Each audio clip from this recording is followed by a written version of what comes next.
I'm Ava. Dad's gone. It's just me and my mother, Linda, in the apartment I pay for. Since my brother Jake married Brooke and bailed, everything rotted. Linda quit her job and knocks nightly. Ava, another 200 and cook. When I asked about cash missing from my wallet, she stared me down. I took it. I raised you. You owe me rent for existing. What are you gonna do, call the cops on your mom? My heart cracked. Am I a daughter or an atemen? Then Jake strolls in. Why do you look so depressing? Brooke smirks. With that face, no one will marry you. If this were you, would you swallow it or walk? Tell me in the comments. If this hits a nerve, subscribe, because what came next will make you furious. I'm Ava, and I need you to lean in for this, because the cruelty here isn't loud, it's whispered, normalized, then shrugged off like laundry.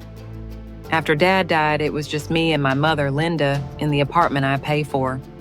Bills, my card. Groceries, my card. Emotional labor, also me. At first, I told myself it was temporary. Grief is messy, people shut down, but grief doesn't explain what came next. Linda quit her part-time job without a conversation, without a plan, and slid into the role of queen on a broken throne. Every evening became a roll call of demands. Knock, knock. Ava, give me another 200. I'm short. A minute later, make dinner. You know I don't eat late. The tone wasn't a request, it was a verdict. And if I looked tired or paused a beat too long, I'd get the smile that wasn't a smile. You know who raised you, right? The night my mind finally snapped a little, I'd just come in from a 10-hour shift, wallet on the counter, keys in the bowl. I stepped into the shower, and when I came back, light as a feather, 100 gone. So I asked quietly, trying to be gentle with the person who used to tuck me in. Mom, did you take cash from my wallet? She didn't blink. I took it, I raised you. What exactly do you think you owe me for 18 years of my life? Then she leaned in, low and surgical. What are you gonna do, call the police on your mother? That sentence cracked something in me. You ever feel your heart fall through the floor? Because in that moment, I wasn't a daughter. I was a debit card with legs. I swallowed and said, please don't take money without asking. She rolled her eyes like I was ungrateful. Don't lecture me in my house. My house, the rent in my name, paid with my salary, my sleepless nights, and yet somehow everything was hers when accountability showed up. It didn't stop at money, it seeped into the air like smoke. I'd be heading out to work and hear, wear makeup, you look depressing. I'd serve dinner and get too salty. Why are you so careless? Every Ava, do this, Ava, fix that, chiseled away at the part of me that still believed love was happening here. And you know what's craziest? I kept justifying it. She's hurting, she's lonely, she doesn't mean it. Does any of that justify reaching into your kid's wallet like it's a tip jar? If this were you, would you excuse it or would you draw a line?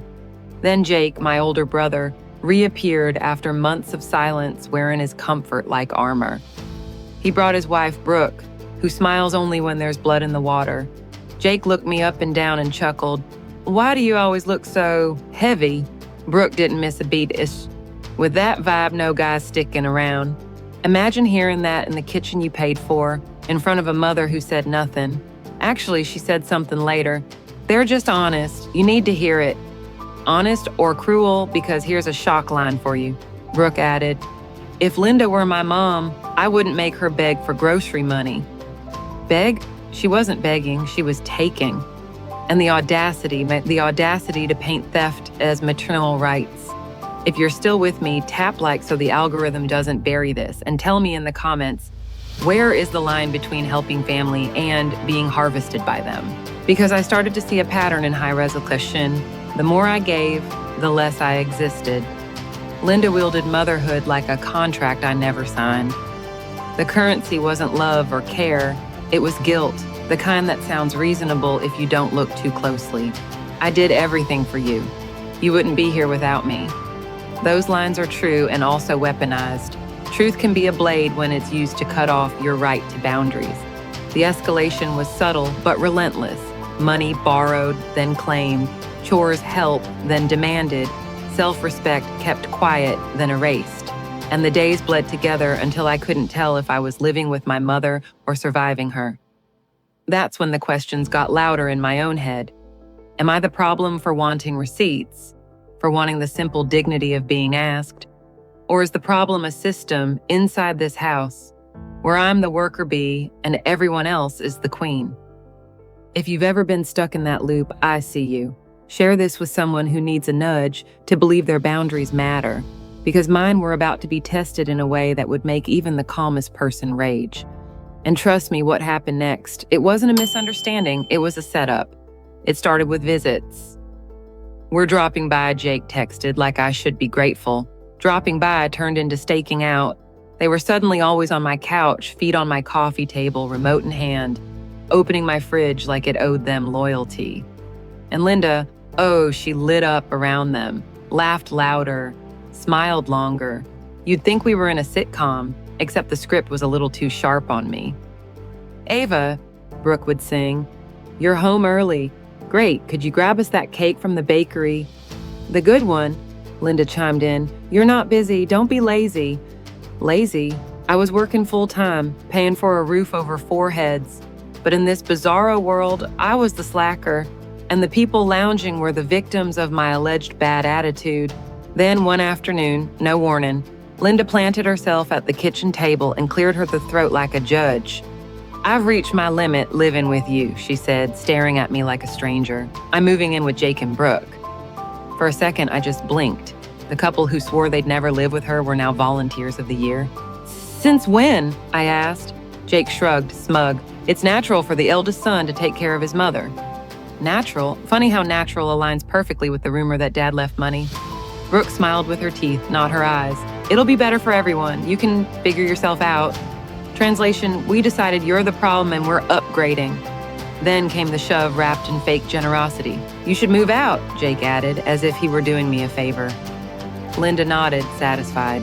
"You've been ungrateful for too long. Go make a life." Ungrateful, that word is a grenade in families like mine. Pull the pin, throw it at the child who says no, and watch them scramble. I felt heat climb my neck, not just at the audacity of kicking me out of the apartment I rent, but at the choreography, the visits, the undermining, the staged concern. It all clicked.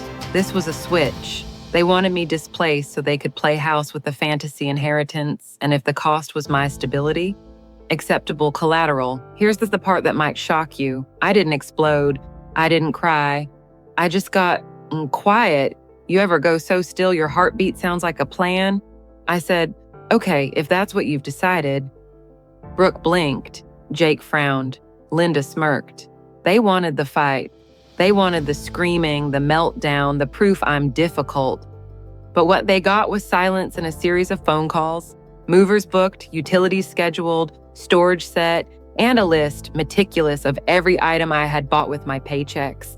Sofas, dining set, TV, fridge, microwave, robot vacuum, linens, lamps, down to the last fork. You know why? Because people who rewrite history depend on your paperwork being sloppy. Mine wasn't. The week before I left, the digs got meaner, like they needed to justify what they were doing. "Ava," Jake said, "try smiling. You look like a punishment." Brooke added, "If I were your mom, I'd make you pay for breathing." Linda, for the record, said nothing to them and everything to me. "They're trying. You're cold." Cold. Cold because I stopped funding chaos without question. If you're still listening, hit like so more people see this, because boundaries aren't cold. Boundaries are the seatbelt you put on after watching a too many crash videos.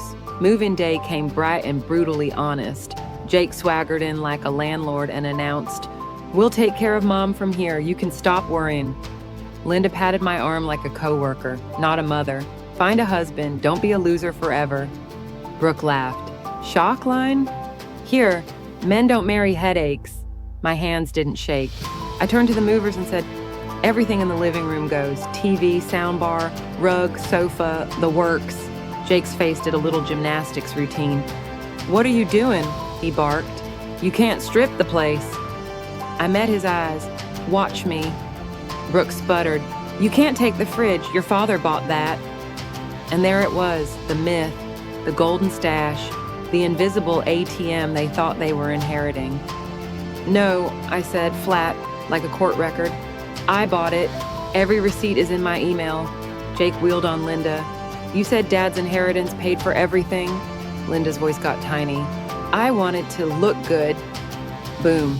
The setup collapsed in real time. The room's temperature dropped. Jake muttered, "So there's no money?" And the mask finally fell. "Then what's the point?" He snapped, like Linda was a project gone sideways, not his mother. Tell me that doesn't make your stomach turn. If you've ever been pushed out of your own life by people who called it love, drop a comment.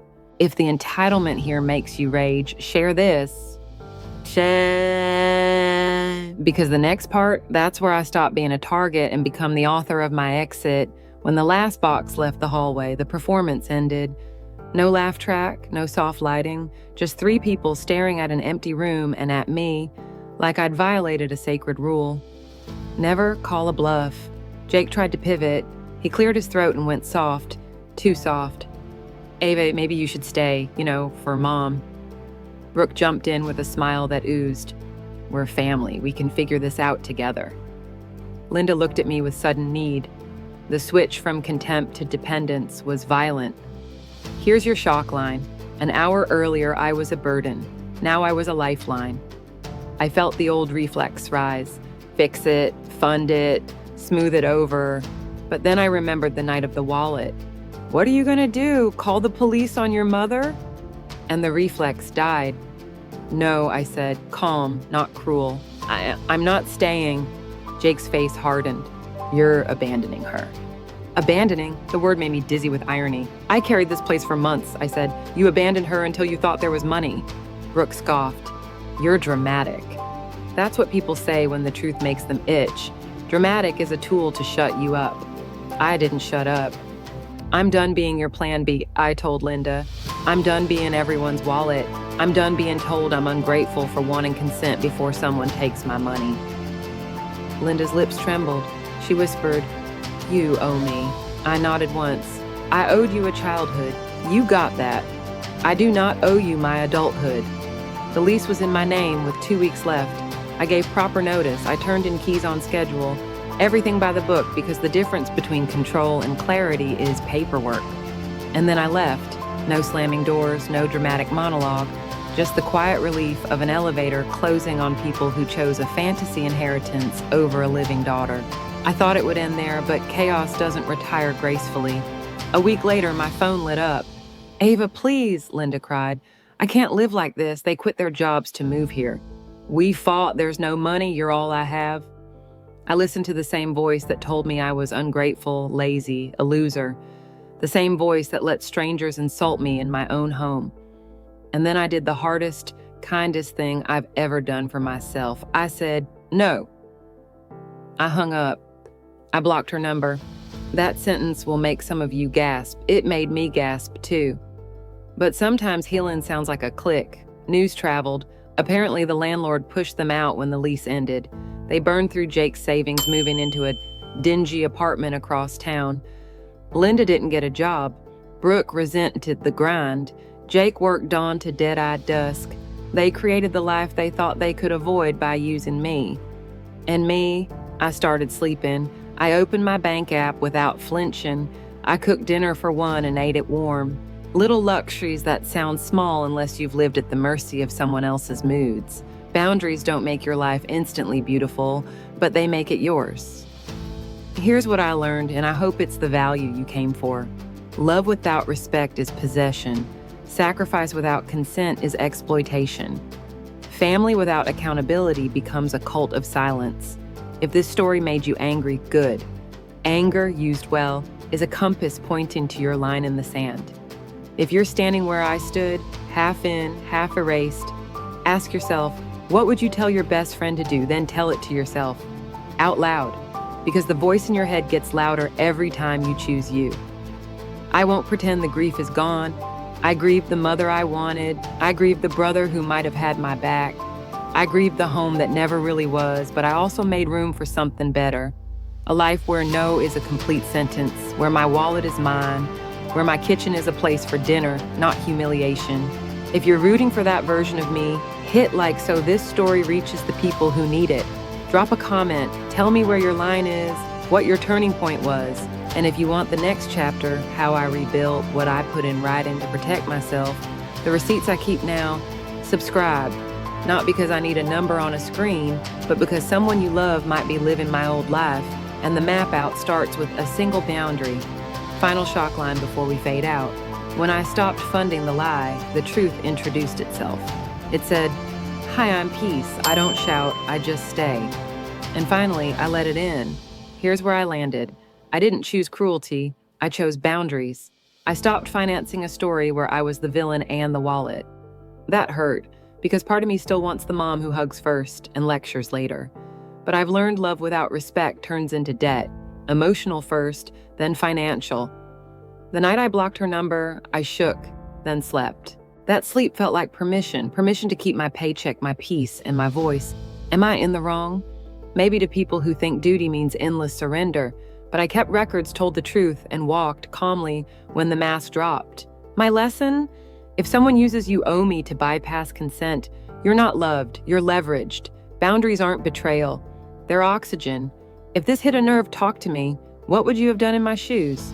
Drop your take in the comments, be honest, be kind. If this helped you name your line in the sand, tap like so it reaches someone who needs a nudge.